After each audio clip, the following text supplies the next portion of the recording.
नमस्कार दोस्तों, आप सभी का फिर से हमारे चैनल डिवोशनल पर्सन में स्वागत है। आशा है कि आप सभी स्वस्थ होंगे। ये वीडियो अच्छी लगेगी तो लाइक करें और सब्सक्राइब जरूर करें। कार्तिक मास माहात्म्य कथा अध्याय 2। भगवान श्री कृष्ण आगे बोले, हे प्रिय, जब गुणवती को राक्षस द्वारा अपने पति एवं पिता के मारे जाने का समाचार मिला तो वह विलाप करने लगी। हा नाथ, हा पिता, मुझको त्याग कर तुम कहाँ चले गए? मैं अकेली स्त्री, तुम्हारे बिना अब क्या करूं? अब मेरे भोजन वस्त्र आदि की व्यवस्था कौन करेगा? घर में प्रेम पूर्वक मेरा पालन पोषण कौन करेगा? मैं कुछ भी नहीं कर सकती। मुझ विधवा की कौन रक्षा करेगा? मैं कहाँ जाऊं? मेरे पास तो अब कोई ठिकाना भी नहीं रहा। इस प्रकार विलाप करते हुए गुणवती चक्कर खाकर धरती पर गिर पड़ी और बेहोश हो गई। बहुत देर बाद जब उसे होश आया तो वह पहले की ही भांति करुण विलाप करते हुए शोक सागर में डूब गई। कुछ समय के पश्चात जब वह संभली तो उसे ध्यान आया कि पिता और पति की मृत्यु के बाद मुझे उनकी क्रिया करनी चाहिए, जिससे उनकी गति हो सके। इसलिए उसने अपने घर का सारा सामान बेच दिया और उससे प्राप्त धन से उसने अपने पिता एवं पति का श्राद्धादि कर्म किया। तत्पश्चात वह उसी नगर में रहते हुए 8 पहर भगवान विष्णु की भक्ति करने लगी। उसने मृत्यु पर्यंत तक नियमपूर्वक सभी एकादशियों का व्रत और कार्तिक महीने में उपवास एवं व्रत किए। हे प्रिय, एकादशी और कार्तिक व्रत मुझे बहुत ही प्रिय हैं। इनसे मुक्ति, भुक्ति, पुत्र तथा संपत्ति प्राप्त होती है। कार्तिक मास में जब तुला राशि पर सूर्य आता है तब ब्रह्म मुहूर्त में उठकर स्नान करने व व्रत व उपवास करने वाले मनुष्य मुझे बहुत प्रिय हैं, क्योंकि यदि उन्होंने पाप भी किए हों तो भी स्नान व व्रत के प्रभाव से उन्हें मोक्ष प्राप्त हो जाता है।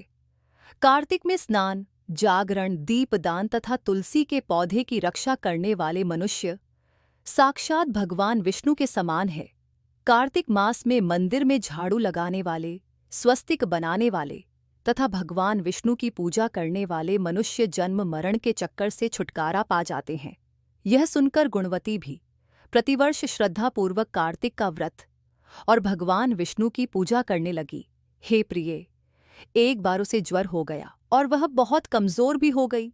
फिर भी वह किसी प्रकार गंगा स्नान के लिए चली गई। गंगा तक तो वह पहुंच गई, परंतु शीत के कारण वह बुरी तरह से कांप रही थी। इस कारण वह शिथिल हो गई। तब मेरे भगवान विष्णु दूत उसे मेरे धाम में ले आए। तत्पश्चात ब्रह्मा आदि देवताओं की प्रार्थना पर जब मैंने कृष्ण का अवतार लिया तो मेरे गण भी मेरे साथ इस पृथ्वी पर आए, जो इस समय यादव हैं। तुम्हारे पिता पूर्व जन्म में देव शर्मा थे तो इस समय सत्राजित हैं। पूर्व जन्म में चंद्र शर्मा जो तुम्हारा पति था वह डाकू है, और हे देवी, तू ही वह गुणवती है। कार्तिक व्रत के प्रभाव के कारण ही तू मेरी अर्धांगिनी हुई है। पूर्व जन्म में तुमने मेरे मंदिर के द्वार पर तुलसी का पौधा लगाया था। इस समय वह तेरे महलों के आंगन में कल्प वृक्ष के रूप में विद्यमान है। उस जन्म में जो तुमने दीपदान किया था, उसी कारण तुम्हारी देह इतनी सुंदर है और तुम्हारे घर में साक्षात लक्ष्मी का वास है। चूंकि तुमने पूर्व जन्म में अपने सभी व्रतों का फल पति स्वरूप विष्णु को अर्पित किया था, उसी के प्रभाव से इस जन्म में तुम मेरी प्रिय पत्नी हुई हो। पूर्व जन्म में तुमने नियम पूर्वक जो कार्तिक मास का व्रत किया था, उसी के कारण मेरा और तुम्हारा कभी वियोग नहीं होगा। इस प्रकार कार्तिक मास में व्रत आदि करने वाले मनुष्य मुझे तुम्हारे समान प्रिय हैं। दूसरे जप तप, यज्ञ, दान आदि करने से प्राप्त फल कार्तिक मास में किए गए व्रत के फल से बहुत थोड़ा होता है, अर्थात कार्तिक मास के व्रतों का 16वां भाग भी नहीं होता है। इस प्रकार सत्यभामा भगवान श्री कृष्ण के मुख से अपने पूर्व जन्म के पुण्य का प्रभाव सुनकर बहुत प्रसन्न हुई